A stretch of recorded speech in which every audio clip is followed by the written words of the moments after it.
Welcome to episode 3 of the virtual tour video series for Articulating Legibility. Today, Lucy joins us again as we revisit works that are difficult to read or interpret.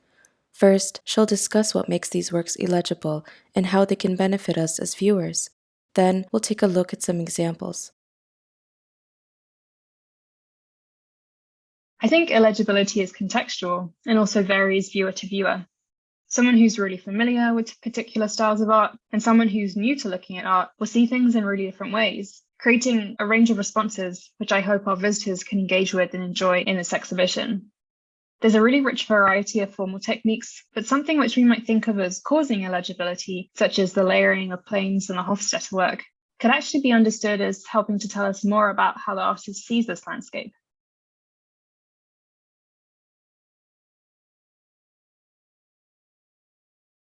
This idea of unfixed meaning, uncertainty behind what we're observing, and the ambiguity of what the artist is trying to communicate creates a sense of opportunity to think a little harder about what we're looking at, think about old works in new ways, and to engage in conversations about ways of looking at artworks.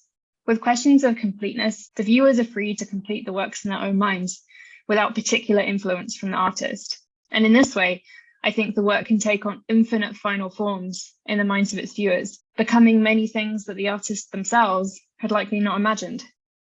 Just as Joyce Wieland pressed her face into a surface to make this impression, I think it also gives us an impression of her disposition.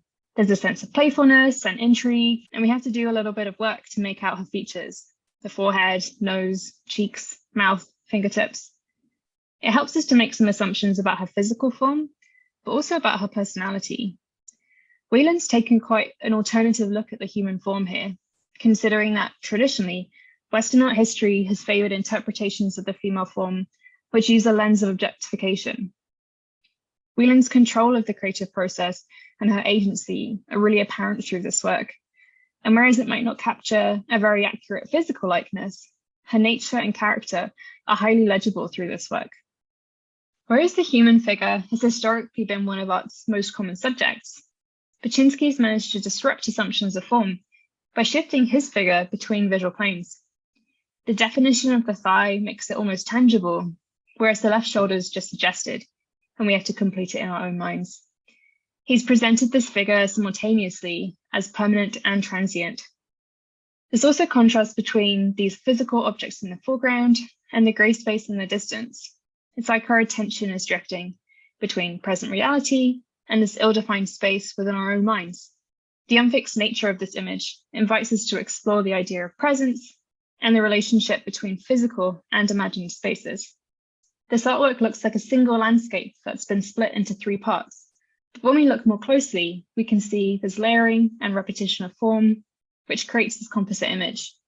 There's a tension between the apparently pastoral scene and this realization that the elongated forms aren't hay bales, but they're actually equipment from an oil refinery for which the artwork is named. Hofstetter uses cool, acidic tones which further divorce the image from this idea of untouched nature and highlight the industrial intervention that's happened in this space. He does leave room, however, for consideration and for the viewer to decide if things are as they seem or if further investigation could tell us more about what's happening in this scene.